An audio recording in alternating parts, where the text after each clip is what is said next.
Hello everybody, welcome back to my channel. Today we have the third in the series of Do Your Jobs. So this is about talking to the people in the industry and giving them some frank, direct advice about certain things. Over the weekend, I was watching a particular video. Doesn't matter who it was and doesn't matter where it was. The important part is the message. As most of you know, I've been banging on for a while about the way we advertise our services. I've said in the past that the NDIS sector is a relationship selling sector. It's not a widget sector. We're not selling cars, we're not selling platforms, we're selling relationships. So if you're going to be a BDM, a relationship manager, a partnership manager, whatever that word is, in the NDIS, you need to have a different mindset. One aspect of the NDIS is the SDA or SIL providers. Now, SDA is Specialist Disability Accommodation. They're the ones that build the house in conjunction with the builders. And then there's the SIL providers, they're the ones that provide the services for that house, e.g. home care services, gardening, maintenance, payment of bills and so forth, support workers, etc., etc.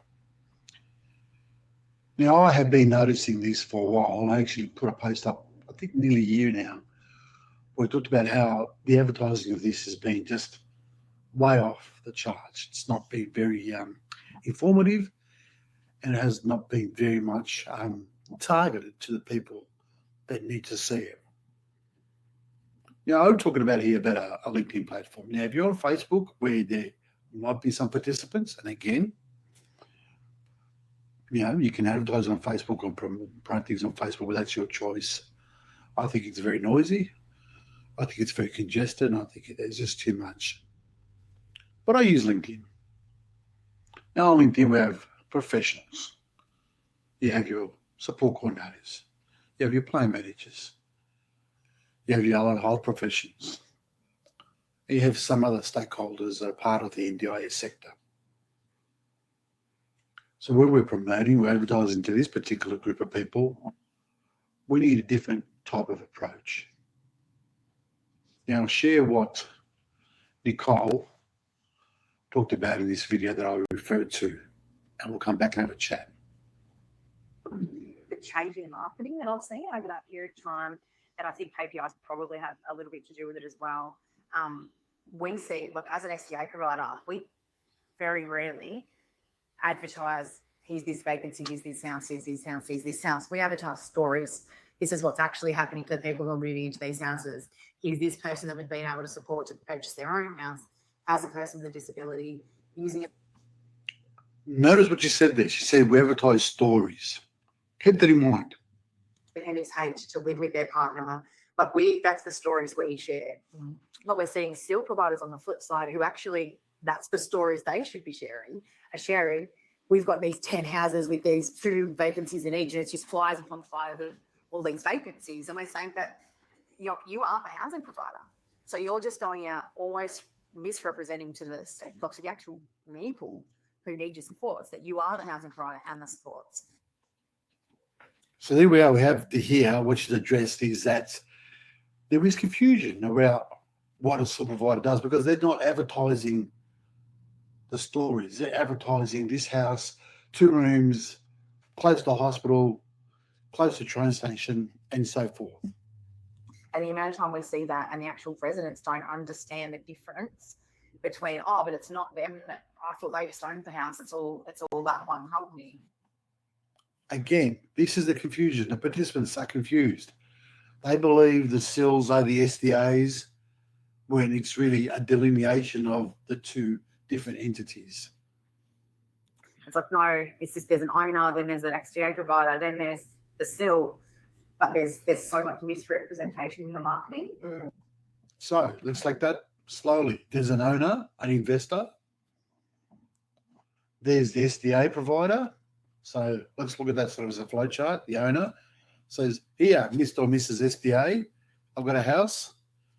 Mr. and Mrs. SDA then looks for a sole provider to fill in the vacancy.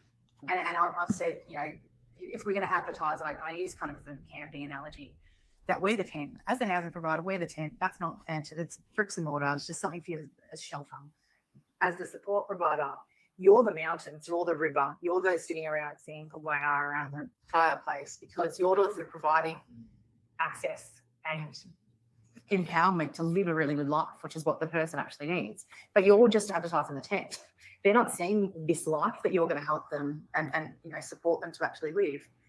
And if you guys are showing like the still, if the stills are just showing the tent, but we're showing, hey, look at this amazing life, and then they're coming to us and then not knowing who to choose because they're like, but there's these houses and there's 50 of them in the same estate. They're not seeing that difference between who's actually going to help me live a really great life and who's just bricks and mortar, which is just. So who's actually going to help me live a great life and who's actually bricks and mortar? Again, some great points made by Nicole. House that has had good access, good up and down benches, you know, good showers, because that stuff's fairly easy to tick a box on. It's the life, like it's the actual supports that you need to show. And I think that's been the biggest difference. Everyone's just hammering all these houses, but not actually showing what they can provide in terms of. Okay, so what a great little piece there. I know it was part of a broader conversation at that Wise Healthcare Forum, but what a great piece. I think Nicole has really honed in and targeted exactly what a number of us have been saying, and I know Nicole's been saying this too for a while.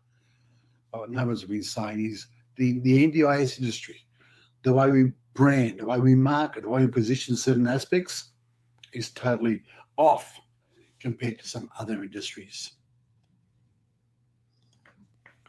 And in fact, Nicole and the team did do a post on this about 4 days earlier, and so we can make it a bit bigger here so we can see it. Where they actually talked about that particular aspect.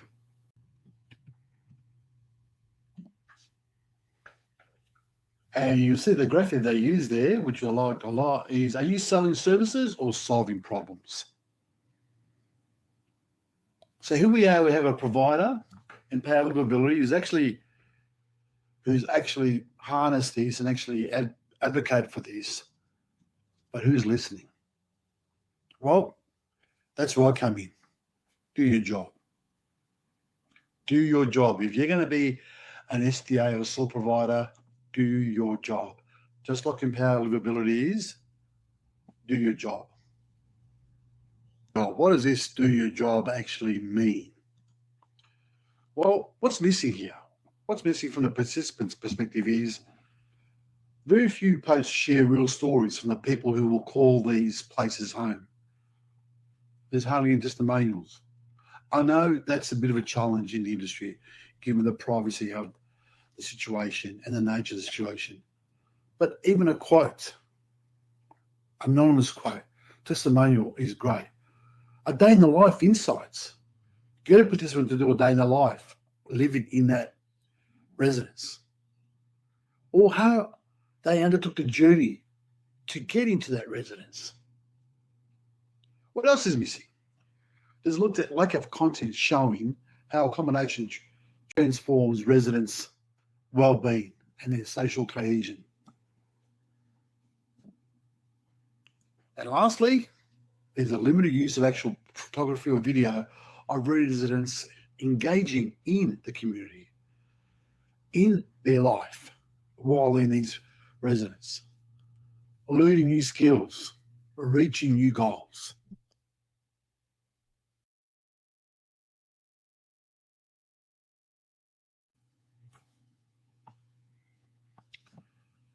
So if you hope you understand where I'm coming from here in relation to how we are positioning and marketing and branding these particular opportunities. So what we've seen is that the posts prioritise housing specifications over the broader purpose, the dignity, the belonging. Instead of describing what is possible for the tenants, inclusion, growth, participation, the posts often dwell on amenities and procedural steps in how to become a resident of the particular residence.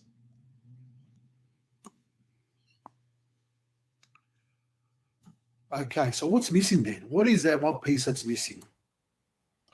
Well, the one piece that's missing is that personal touch. We need to evoke empathy by highlighting the family's peace of mind, the pride of independence, the meaningful moments that are largely overlooked. Really do these posts invite your audience to join a wider movement of vision for inclusive communities.